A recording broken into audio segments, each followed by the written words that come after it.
As a geologist, I'm fascinated by rocks, but it's not just where they've come from and what they're made of.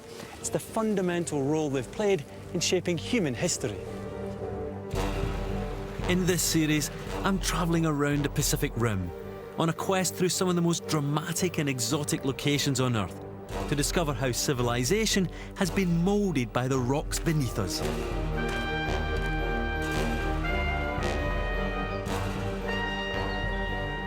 It's brought me to the rugged, vertical landscape of the Peruvian Andes.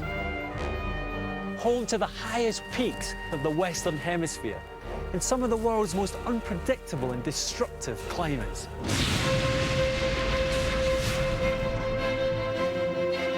It's a land shaken by earthquakes and devastated by volcanoes. Yet 500 years ago, this inhospitable terrain was mastered by the Incas.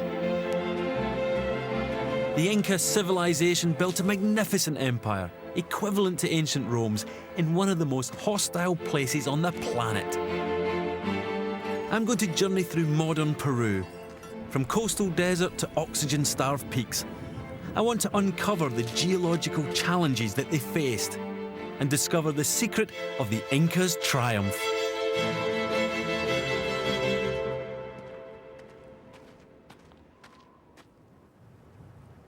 On the eastern edge of the Pacific Rim, the South American continent is shaped by the 7,000-kilometre-long Andes mountain range. These mountains were the spine of the Inca Empire. To grasp the implications of this, I've come to look at a hole in the ground.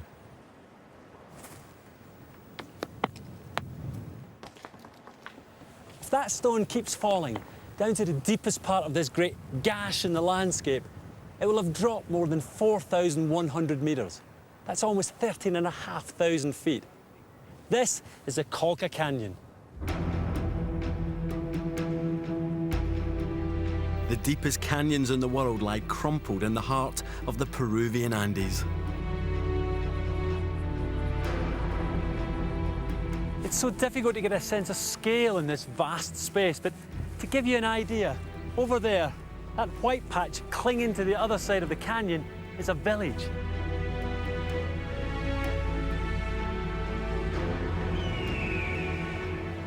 The Colca Canyon is twice as deep as the Grand Canyon in America. It's home to these magnificent condors, the largest birds of prey in the world.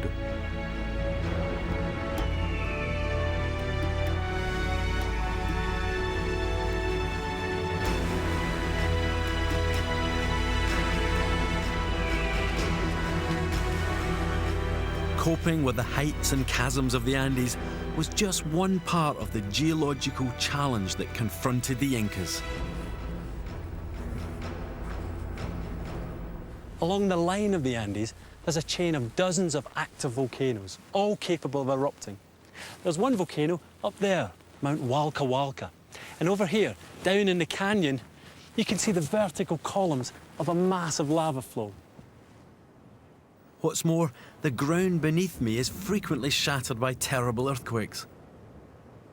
I find it extraordinary that the Incas not only survived in this volatile geological setting, they thrived in it.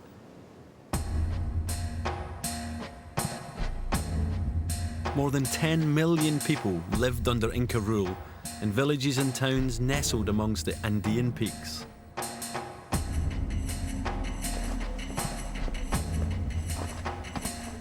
I want to know how they constructed buildings that survived the violent seismic activity of this region. How did they grow crops to feed their millions on such steep slopes, in such a hostile climate, and at such high altitude? How did they manage to link up the far-flung corners of their vast empire, an empire that sprawled over nearly 1 million square kilometres of geological extremes? By 1530, the Inca Empire covered not just most of what is now modern Peru, but much of what became Bolivia, Chile, and even parts of Argentina and Ecuador. A realm ruled by emperors who claimed divine descent from the Inca sun god.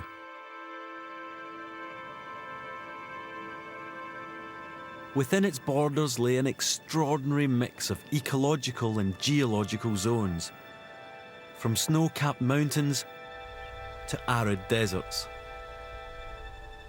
The remains of the great Inca Empire can be found even here, rising from the sands of Peru's Pacific coast.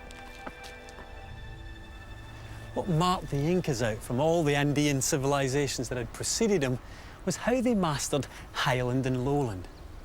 I'm hoping that by looking at some of these ecological zones, I'm going to get a better understanding of how they did it. And I'm going to start down there with a journey along Peru's Great Coast on the Pan-American Highway.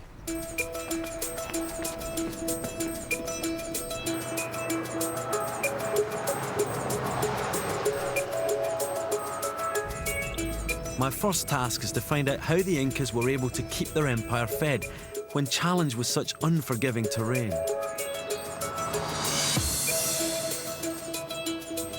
Lucho is our driver on this journey, and the landscape he reveals as we drive alongside the Pacific is unique. Almost all coastal Peru is the same. Bleak desert, little rain, and just as it was 500 years ago, mostly impossible to farm. But for the Incas, this barren coast was still a vital resource, and it was all down to geology. Parallel to this road, there lies a deep oceanic trench that channels unusually cold water along these shores. This cold water sustains conditions perfect for an abundance of fish. In fact, these are the richest fisheries in the world.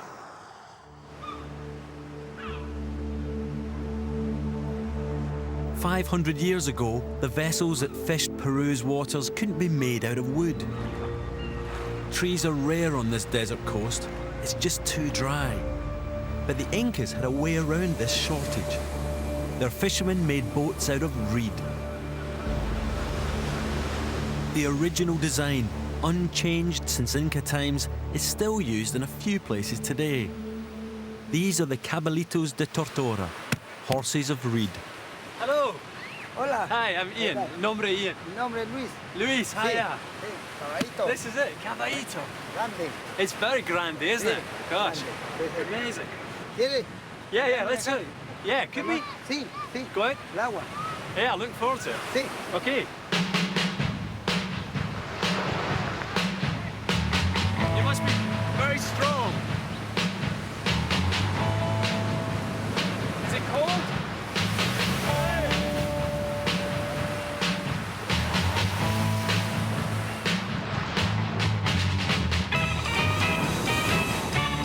The trick of it, as Luis attempts to explain, is to always point the nose of the caballitos towards the oncoming waves. Get caught side on, and you find out how cold the waters offshore really are.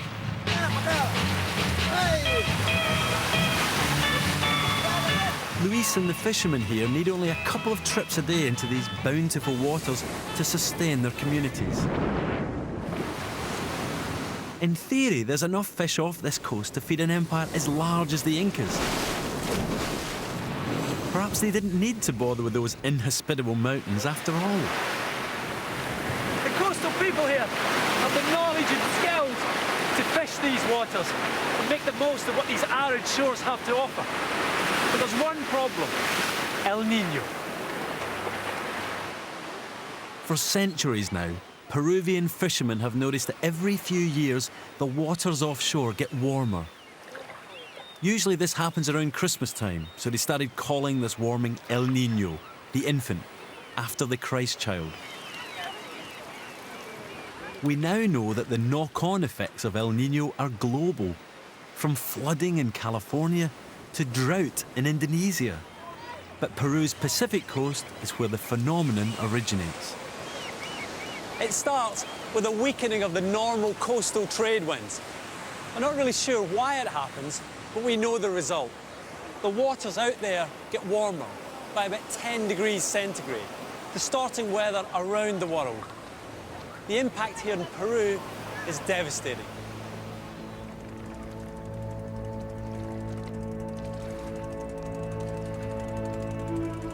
The warm El Niño waters change the balance of life in the seas. plankton die out, and fish levels plummet. The Incas would have faced this problem too, making reliance on fishing alone far too risky. For a sense of the El Niño effect in Inca times, I've come to the modern Peruvian fishing port of Chimboti.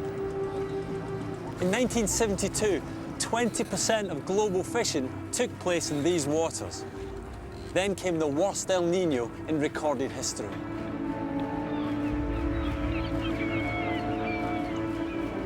It wiped out nearly 90% of Peruvian fish stocks.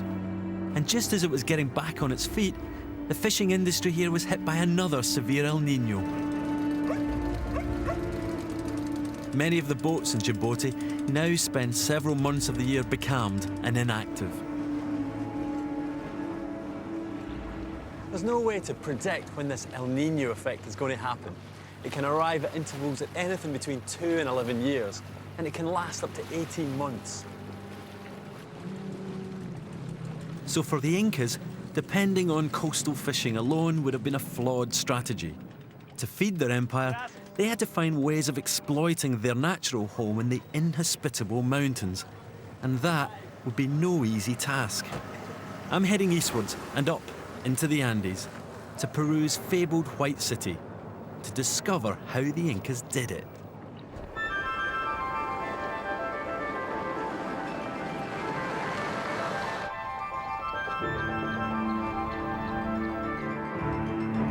As we drive inland and uphill, I'm becoming aware of just how difficult this place must have been for the Incas to farm.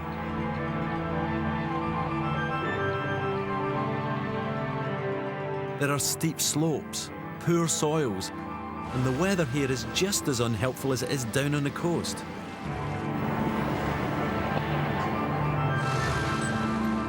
In Peru, each altitude zone has been given its own name.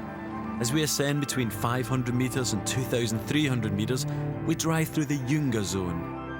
But we're heading higher still, into the Quechua zone.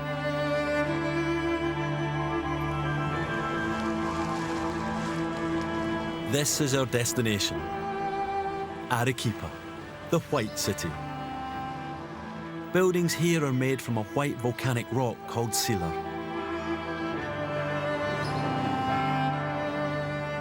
Above this thriving modern city, the perfect cone of the volcano Mount Misty.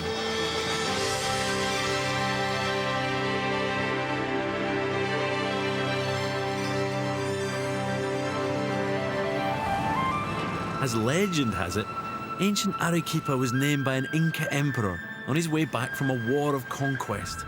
Exhausted, he arrived here and said, in the Inca language, Arequipe, which means, okay, let's stop here. Now that's a good idea. Arequipa is at 2,300 metres, the start of the Quechua zone, which extends upwards to 3,500 metres. That's about 3 times the height of Mount Snowdon in Wales, which to those that live around here is a small hill. In Inca times, most people lived in this Quechua zone. Successfully cultivating the land at this altitude was a matter of life and death for the Incas. To find out how they did it, I'm meeting up with Juan Ocio, one of Peru's most eminent historians. Although I'm a little anxious about the Inca delicacy he's lined up for lunch. So tell me more about this. Well, you know, the name of this is cuy, and it has been known now in the wider world as a guinea pig. And this was a delicacy for the Incas. It was an extremely tasteful horse. I normally have my guinea pigs on a wheel. I've never had them round. Yeah. I didn't know you get it. So what were the challenges about growing food in this Quechua zone? Well, the main problem, I think, is the unpredictability of the weather. Either severe drought that may produce frost, or if you have an excessive amount of rain, the problem is that the crops that were grown by the Andean people may get rotten. So either too little rain, drought, or too much rain. That's the problem. So it seems a very fragile environment. How did they manage to manage that? The solution to sort out this problem was to develop land terraces. Land terraces. Land terraces. Fantastic.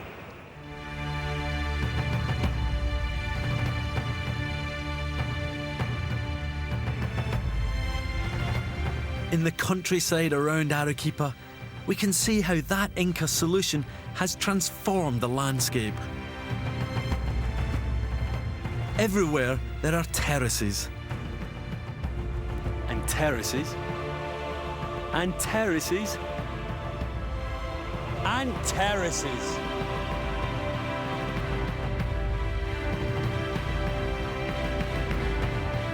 It's said that the Incas approached farming with weapons in their hands and prayers on their lips.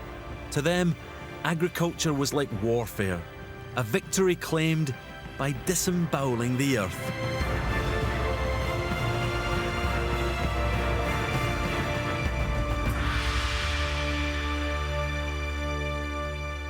So Juan, these terraces are absolutely stunning. Well, they are indeed beautiful.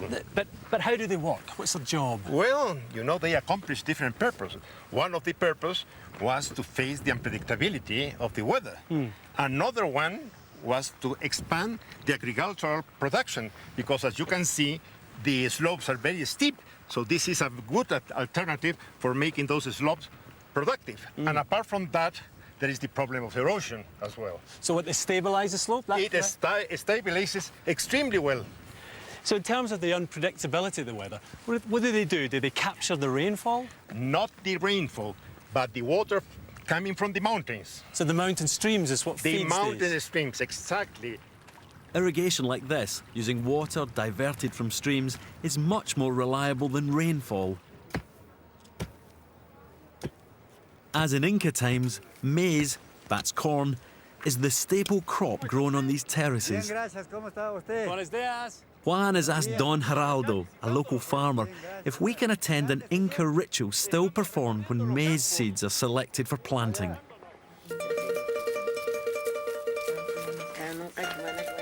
This is a private ritual, a practice that's widespread here, but rarely seen by outsiders.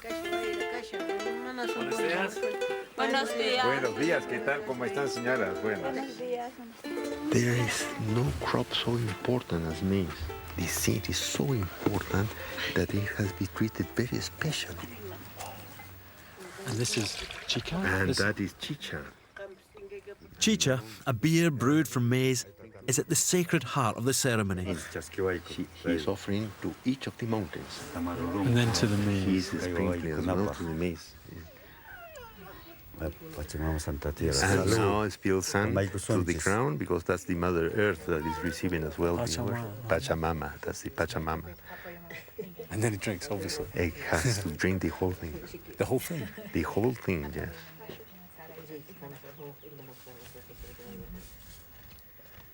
Wow.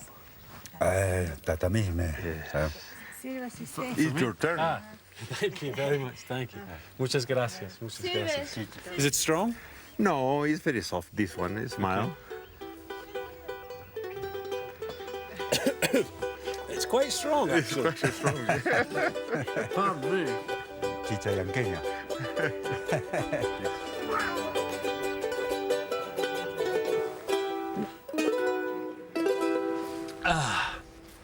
Muchas gracias. Muchas gracias. I read, I don't know if this is true, but in Inca times, the emperor had these virgins of the sun that chewed the maize and fermented the chicha. That is true, because saliva helps to ferment the chicha, and it's something that has continued even to our times. So do you think this chicha was chewed by these ladies? I doubt. I imagine that this chicha has been prepared in a different way. Good. That makes me feel a little better. Well, now they continue with the selections of the seeds, and that is a job performed exclusively by women. Men are never allowed to touch seeds. To touch the seed. They are not allowed.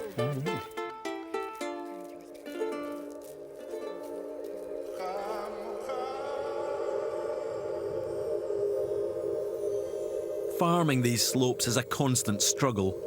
To thrive, maize needs a warm and humid climate and a relatively long growing season. Neither are assured at this altitude. Every year, the crops are menaced by drought, while frost remains a constant threat.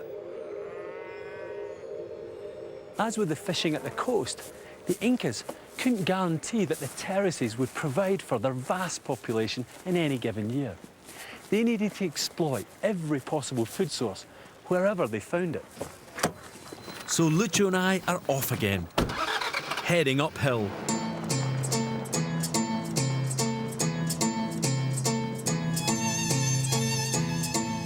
As we drive higher, the mountains have become even more hostile.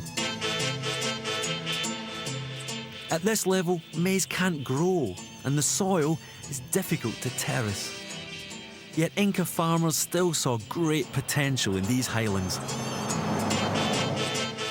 We've now entered what's called the Sunny Zone, which lies between 3,500 and 4,000 metres. That's about 3 times the height of Britain's tallest mountain, Ben Nevis. The temperature here regularly dips below zero. Shadows from passing clouds can reduce it by 15 degrees centigrade in a moment. But the Incas had a very special crop that meant this Sunny Zone gave them some of their most productive land. To find it, I'm off shopping.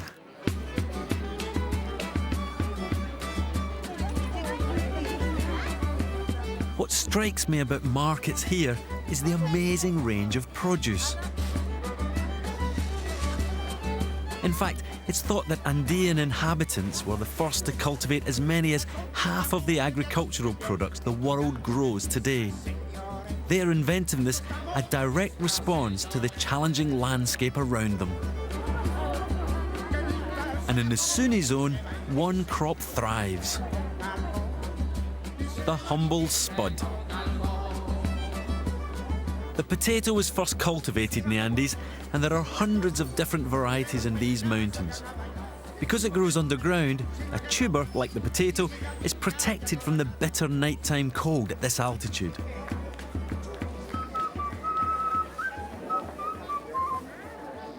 Hola. Hola. ¿Qué es esta? Oyoko. Oyoko. Oyoko. Okay. Tres. Tres. You look nice. Este? Oca. Oca? Oca. Okay, oca. That looks fantastic. Look at that. ¿Qué es? Maca. Maca. Maca. This is maca. I hear this is an aphrodisiac. Bueno? Mucho bueno, eh? Dos. I better have. Try 2. 5. 5 solas? Muchas gracias. Adios. By capitalising on the sheer diversity of produce, from maize and other crops in the low valleys to potatoes and related tubers up here, the Incas mastered survival at heights up to 4,000 metres. But they didn't just stop there. Some of their most important land was to be found higher still. And to get there, we're going to have to abandon the car and use the more traditional means of getting around the Andes.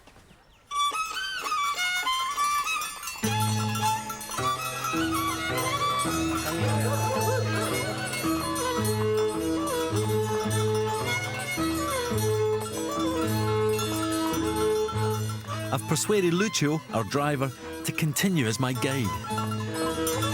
These animals must walk slowly. Right. It's a bit of a traffic jam here. Oops.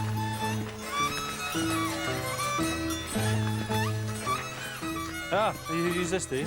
Oosh! The Incas never used wheels for transport. As I hike up the rocks and ruts of this mountain trail, I'm beginning to understand why. We're going to climb higher into the Puna zone, 4,000 metres and above. Few staple crops can grow in the Puna, but the zone was vital to the Incas. The reason? These pack animals, Llamas.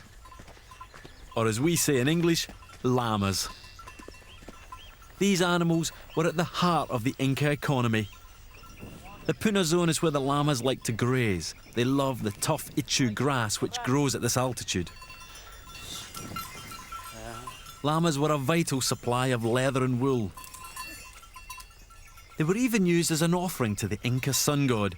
Every month, hundreds were sacrificed to appease him.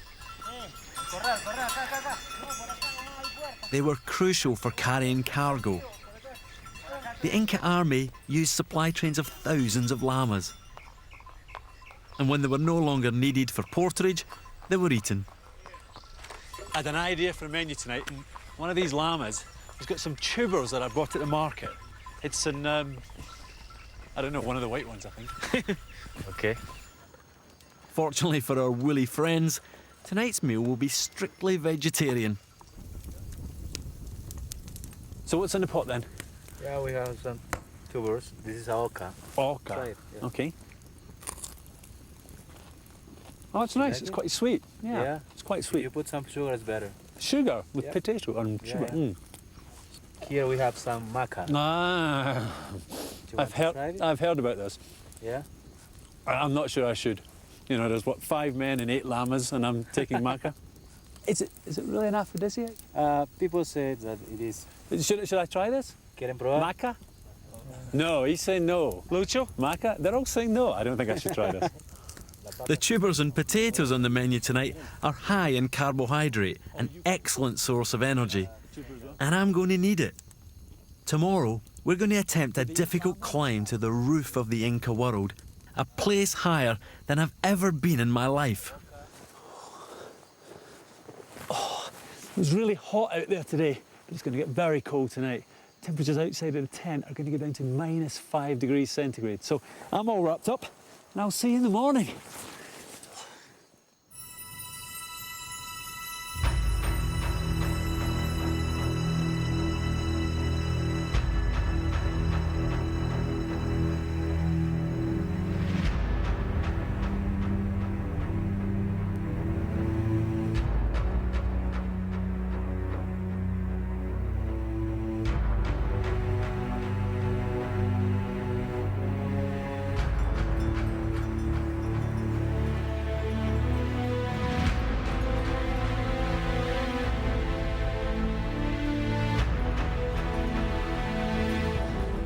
We've climbed to about 4,300 metres, which is about 14,500 feet. If I seem a little breathless, it's because at this high altitude, the air is beginning to get much thinner.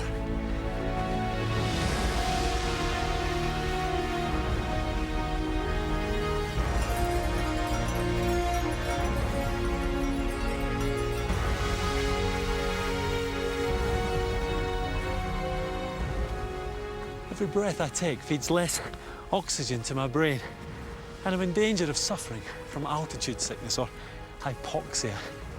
The symptoms are headaches, shortage of breath, nausea, and dizziness. I mean, I feel all right, but I've certainly lost my appetite, and I don't think it's anything to do with last night's meal. But I do feel weak. And the thing is, left to its worst, hypoxia can put me in a coma.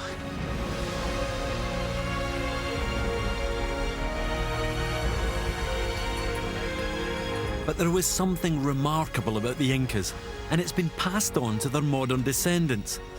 Compared to a lowlander like me, Andean people have hearts and lungs which are proportionately larger and take in more oxygen. Adaptations shaped by their mountain home. For our guides, evolution has been influenced by geology. So, Lucho, how are you feeling? Good.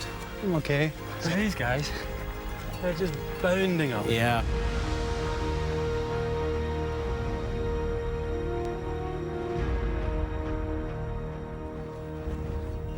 There may have been another secret to Inca resilience, and it's nothing to do with biological adaptation. Lucho? I think it's time for those Coca Leaves. Really? I got a Okay. terrible headache. I'm going to bring you some. I have some. This is not cocoa as in chocolate, but coca as in cocaine. Help you. Can you make Chew it. cocaine from this? I mean, I think in Britain this is illegal. No, it's legal here. For cocaine, you must mix with chemicals. No? So it's it's a a long modern process. So this chemicals. is natural. So it's This is legal natural. here in Peru. You put in your mouth, Uh-huh. and after, you start to roll it. Roll it. Exactly. Roll. It's not going to blow me away and go No, it's like a crazy. coffee. Okay. Like a coffee? Yeah. Okay. Good. I'll have a coffee. Want to more? More? Yeah. Okay. Coca leaves are a stimulant. A rolled wad of chewed leaves will provide my body with an energy boost. And just and the very act of chewing for several hours can accelerate the digestion of high-carb foods like last night's potatoes.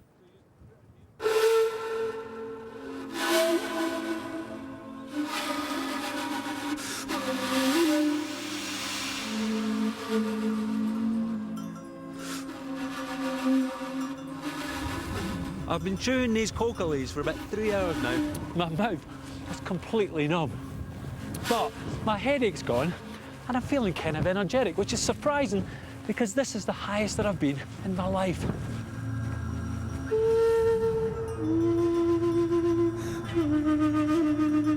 We've just passed the top of the Puna zone at 4,800 metres.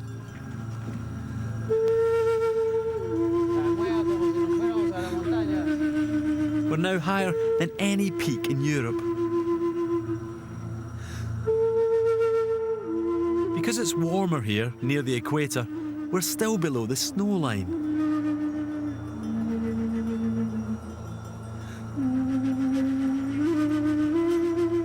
Above this point is the Llanka zone. Even the Incas had no need to venture up there. No crops would grow, and there was no possible grazing for the llamas.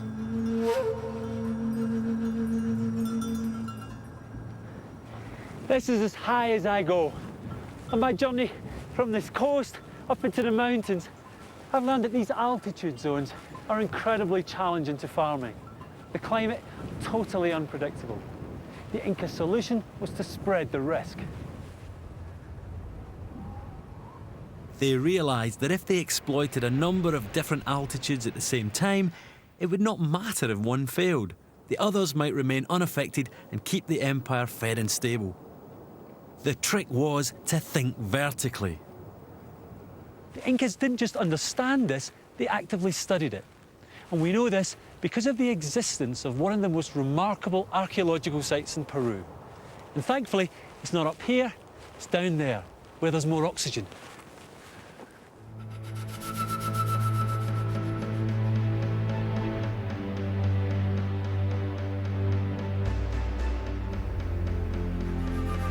This is Mori.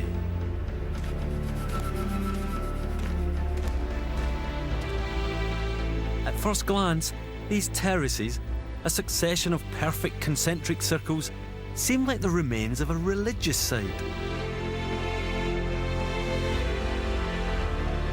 But this was something far more surprising. 500 years ago, this was a lab, a greenhouse. It's a relic of the Incas' agricultural prowess. Here, the Incas discovered that they could recreate the different range of soils, temperatures and other variables found throughout the Andes. This was an experimental station where they could see which crops could survive where. And it was also a place where they could develop new strains to suit specific altitudes and conditions.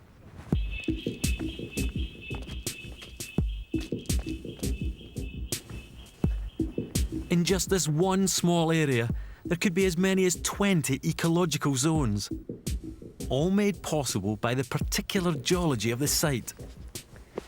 The permeable limestone underneath soaks up the surface water, and because it's slightly acidic, it dissolves away the rock, leaving behind these holes or craters in the landscape.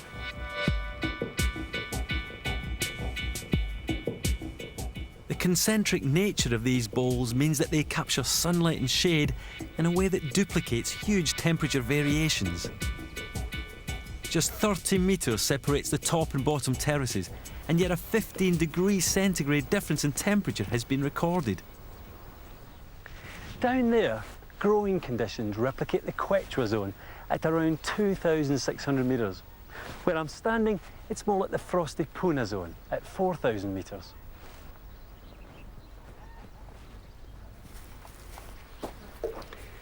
The Incas probably measured the temperature differences by placing water in containers to freeze on the terraces overnight and monitoring the rate of thaw in the morning sunshine. What amazes me as a geologist is how the Incas turned this rugged topography to their advantage. The challenging Andean landscape was the problem, but it also provided its own solution. The essence of survival here was variety. Through cleverly experimenting with crops and exploiting different altitudes, the Incas found ways to grow food for their millions. In fact, they could even produce a surplus. This was an amazing achievement, but it only solved part of their geological challenge. They needed to develop a storage and distribution network for their food. But how could they manage to do it in a place as rugged as this?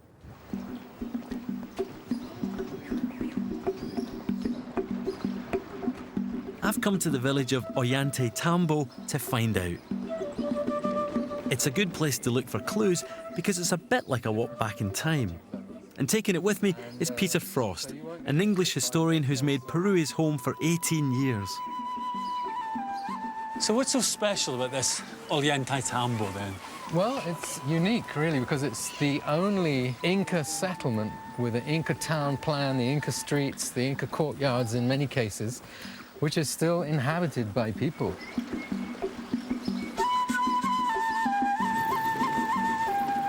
Each one of these blocks would have been an Inca cancha, as they call them, like a courtyard with a number of buildings facing inwards. Each of these inhabited by different members of the same kinship group.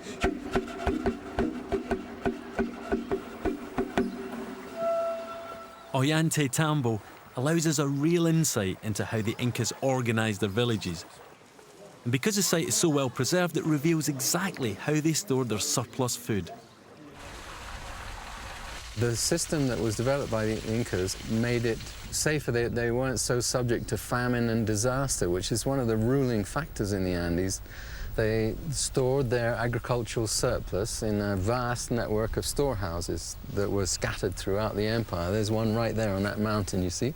It's just above the trees over there. Yeah. There's 3 lines of, three rows of storehouses there. And, so precariously balanced on the rock face, that's where they put their warehouses. Yes, they built them in high inaccessible places for a variety of reasons. Firstly, it was a good place to keep produce fresh because it was windy and cool. It was also inaccessible so that unauthorized people couldn't get to it very easily. And another is perhaps to make it very prominent so that people are always aware that these storehouses are there for their benefit. So like a big neon sign saying, Inca will look after you or something? In a sense, yes. So Inca storehouses acted like shock absorbers to stabilise their empire, providing access to food in times of poor harvests, adverse weather and famine. But without a means of distribution, these storehouses were of little use. And for that, the Incas needed roads. It seems inconceivable in the difficult terrain of the Andes, but the Inca Empire was bound together by a 40,000-kilometre road network. And as the Incas hadn't developed a wheel, these roads were designed for travel by foot. They were engineered with sophisticated drainage, and kilometres of steps were built for the slopes, all done with simple bronze tools. These roads could be used to transport food and were a key means of administering the empire. State officials travelled along them, and so did information. Special couriers called chasquis would transmit messages across the empire by running relays along roads like these. They operated from stations at regular intervals and could cover 240 kilometres. That's 150 miles each day, which is hugely impressive given this rugged landscape. Chasqui were trained from childhood to remember verbal messages perfectly. Flawless accuracy was almost guaranteed because they would suffer severe punishments if errors crept in. Verbal messages were not the only thing the chasquis relayed. They also carried these pieces of knotted string called quipus. These were enormously important to the Incas because they didn't have a written language. So they used the knots in these quipus to record statistical information vital to the running of the empire. For example, how much was contained in each of the storehouses in times of emergency. It seems as if the Incas had developed a system that mastered the difficulties of building an empire at high altitude. But unfortunately for them, extreme weather and topography were only part of their challenge.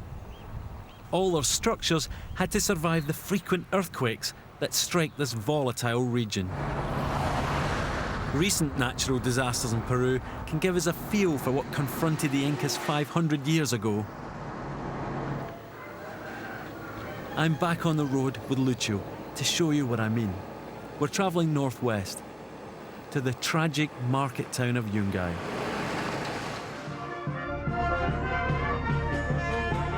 En route, we encounter a colourful roadblock, a fiesta.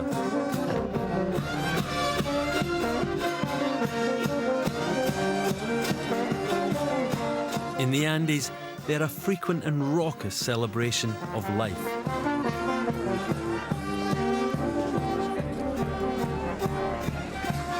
On Sunday, the 31st of May, 1970, YUNGAI was celebrating an unusual fiesta of its own. It was the first day of the Mexico World Cup finals, and Peru had qualified.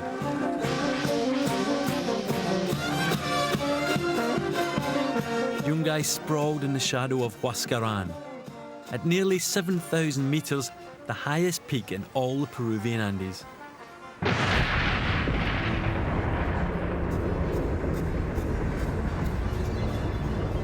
That afternoon, tragedy struck YUNGAI. A massive earthquake shook the central part of Peru. Measuring 7.8 on the Richter scale, it was the equivalent power of 400 Hiroshima atomic bombs. The quake caused death and devastation in many cities.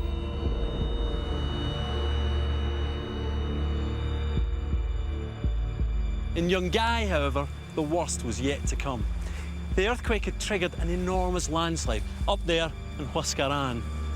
The slide took just 3 minutes to travel at 18 kilometres from up there to YUNGAI, covering the town in a layer of rock, ice and mud 70 metres deep.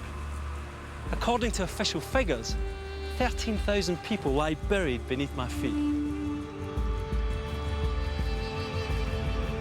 This satellite image shows YUNGAI before the earthquake. And this, after. The town submerged under the landslide's white mass. This may look like a rock, but it's the top of a church spire. All that emerges from the now solid layer of mountain debris. This is what a bus looks like when it's crushed together by a landslide.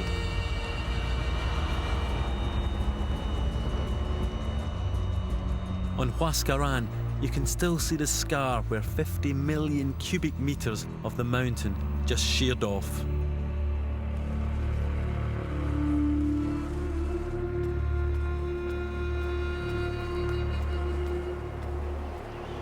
There were a few survivors. One small group had been visiting the local cemetery on this hill. What happened here was the worst earthquake-triggered landslide in recorded history. Earthquakes occur because the planet is covered in a patchwork of huge plates floating on a plasticky interior. Two of these plates, the Nazca and the South American, have thrown up the Andes as they've crashed together deep below us. Peru suffers from serious earthquakes every few years. They're caused by that Nazca plate pushing underneath the South American one, which thrust up the mountains. As the plates collide, friction makes them stick. The pressure builds until suddenly they slip. The result is earthquakes, landslides, and terrible devastation.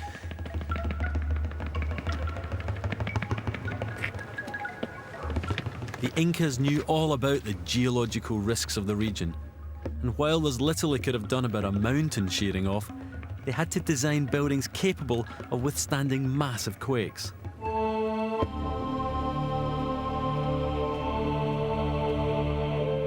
There's evidence of how they achieved this back here, overlooking the Inca village of Olante Tambo. These monumental stones were in part an Inca response to the violent seismic activity that shook their empire. They're incredibly well carved. Look, you can't even slip a coin or a piece of paper in between them. And there's no need of mortar. If you look down here, as you go up the wall, the stones get smaller, which makes the structure incredibly stable. And if you look at where the joints meet, look, you can see they're staggered They're not straight. It's like an interlocking jigsaw that minimises lines of weakness. And all of this helps to make this construction earthquake-proof. Windows, doorways, and most walls slope inwards to make them stronger and more flexible when a quake strikes. But how did they carve out these perfectly cut edges without steel? And how did they transport those huge stone blocks without the wheel?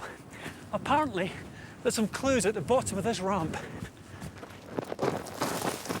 And on hand to tell me more, historian Peter Frost. Hi, Peter. So what we got here? It's a tired stone, as they call them here. I'm sure it is. What's a tired stone? Well, it's a stone that never made it from the quarries to the construction site. So does this give us an idea on how it was carved then? Yeah, we have to get on the top, really, to see what they've been doing here. Hang on. See these pock marks all over the surface of the stone? Yeah, I mean, to me, these aren't natural. No, those are the telltale signs of Inca use of hammerstones. This is an Inca hammerstone. It's made of hematite. Oh, iron ore. Wow, Yeah. it's heavy, yeah. Very heavy, very hard, and very effective in carving away the surface of a softer stone. So what, they would just peck, rock on rock? That's it. Must have taken them absolutely ages. Well, not as much as you might think, actually, because there are people who've duplicated this work in Inca quarries that, in fact, it doesn't take as long as you'd imagine. I mean, this is enormous. So how did they actually transport it? They were coming across open country here from the quarries, and if you have enough people and enough rope, you can do it. And the Incas did have this huge reserve of manpower. They never seemed to be short of people. Couldn't they have used cattle or something like that to just pull it up or something? They didn't have cattle. They didn't have cattle? Well, listen, Peter, I'm going to give you back your hammer stone. thanks. I'm going to say thank you once again. That was great for that. That was very useful. I'm just going to finish carving this stone, okay? Are you? Well, don't ask me to drag it up the hill. All right. Bye. Although the Incas had been dealt a truly harsh hand by geology, they were ingenious enough to fight back and thrive. But theirs is a story with a bitter twist. To show you what it was, I've come to the Inca capital, Cusco.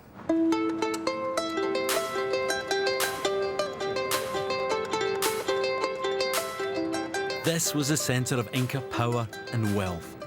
From here, the Inca emperors, believed to be the divine descendants of the sun, ruled their vast empire. Cusco is a bustling modern city now, but there are still traces of its glory under the Incas.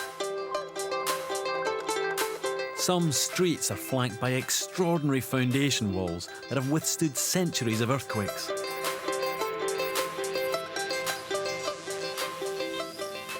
The proud Inca Empire was built supremely to cope with the challenges of its geological setting.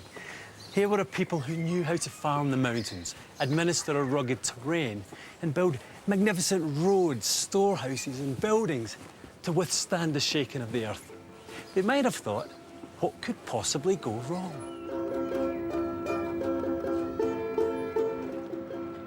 In the end, of course, their undoing was down to a product of the giant geological cooking pot beneath their feet. Gold. It's hard to believe that these shiny, precious trinkets started off as a metal-rich stew, injected by superheated waters up into the hearts of mountains, and later liberated by eroding rivers to form particles or nuggets of pure gold.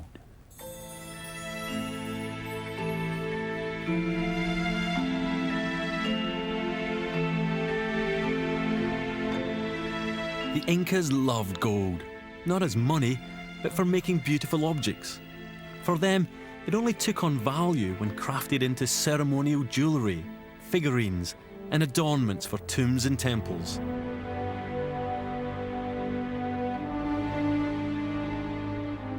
In 1532, Francisco Pizarro and his Spanish conquistadors arrived in Peru, and they came in search of gold. While the Incas had mastered their landscape, they were unprepared for the threat of the Spanish. Within a few years, they were a conquered people, their glory extinguished. But one extraordinary treasure escaped the Spanish, and it's not here in Cusco. climax of my geological journey is an archaeological treasure that lies at the end of a 3-day hike, or from Cusco, a 4-hour train ride. This is it. Recent discoveries at Machu Picchu have given us a new insight into the true nature of the Inca relationship with the mountains. All the trains go to Machu Picchu here.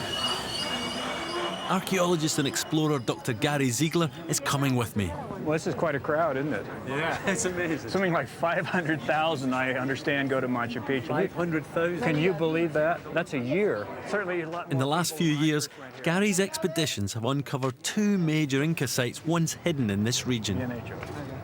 He's a real-life Indiana Jones. It was here, 85 years ago, that another American made one of the finds of the century. So tell me about the discovery of Machu Picchu. Oh, it's a wonderful story. Hiram Bingham, an intrepid American explorer in the year 1911, was traveling down the Urubamba River Valley looking for ruins. And he stopped at a small place there, what's below Machu Picchu now. There was a family actually farming on one of the terraces at Machu Picchu. He offered a reward, they took him up, and he found the site. Sounds easy. Piece of cake. So how do you do it today? Well, we tried high-tech. We tried satellite imagery. We tried thermal imaging from an aircraft. But it's all come down to swinging a machete on the ground. So. Old style. That's right. Gary is going to show me something in Machu Picchu that these tourists won't find in their guidebooks. There's something hidden in its design, an ancient geological code that's only now being unlocked.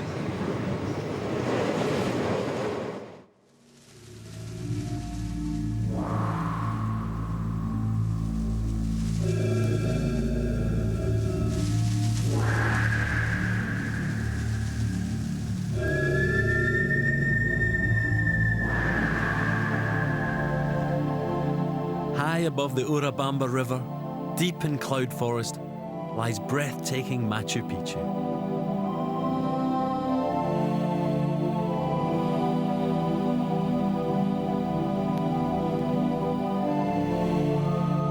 Wow, look at this. Is this not fantastic? This is the classic view, isn't it? It is. Clouds sweeping it over. It really captures the mystery and the romance of it. Can you imagine what this must have looked like in Inca times? No clue. Imagine the thatched roofs covering everything. Imagine these walls being totally cleaned and brilliantly white. And certainly there would have been decorative plants and flowers around. It must have been completely ablaze with colour. Undoubtedly.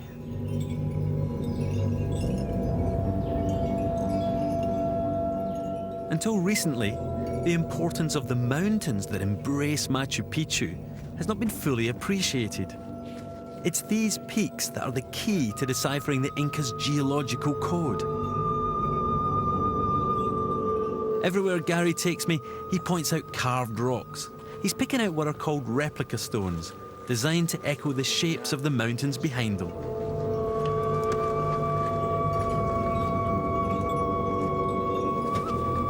I'm starting to see these replica mountains everywhere. Well, look at this, Ian. This is one of the best replication stones that I know of at Machu Picchu.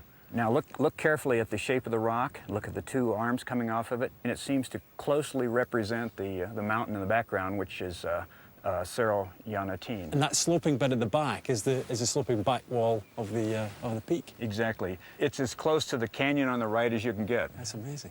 It's amazing. So they certainly intended to make a replication of the mountain in the background here. What this suggests then is that Llanotin was something important in mountain worship to at least to this part of the site and people passing by here. And so they took the boulder, they enshrined or made a roadside shrine out of a replica of the peak behind. Inca religion venerated not only mountains, but boulders and rock formations. Their architecture sought to work in harmony with the surrounding stone. And here's this great carved stairway. Well, this is all rock. All solid rock. Wow. Carved out of the native bedrock. As we come up on top of the the highest point here. There's something I'd like to show you that's fantastic. Look across the plaza and look at this wonderful example of native rock blended into the construction. It's beautiful. That's probably one of the finest examples of Inca architecture in the entire Inca Empire. Fantastic how they've blended that in there.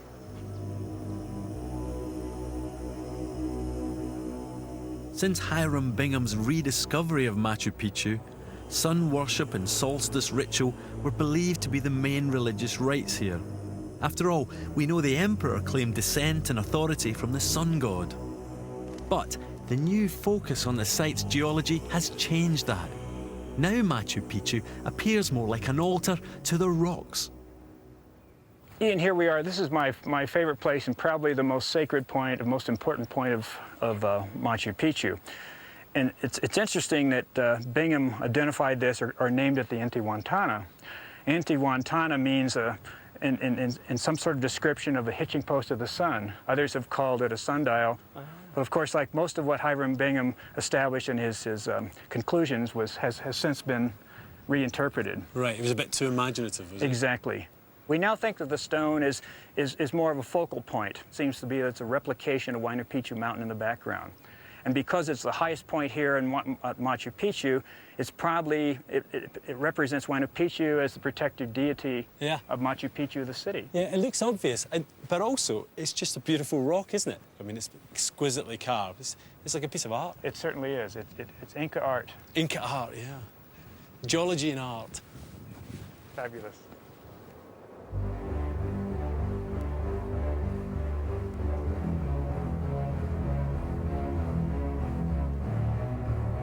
For me, it doesn't get any better. I've learned that the Inca story is inextricably woven into the rocks. These rugged lands, the climate, the gold, all were products of geological forces at work beneath the feet of these great people. That they built such a successful empire was down to their deep understanding of this unique natural landscape.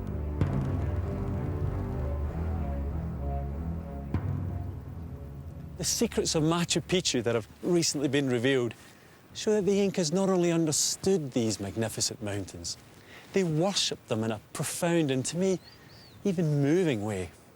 And what I've discovered from my journey through modern Peru is that this respect and veneration for the Andes is still a vital part of life here today.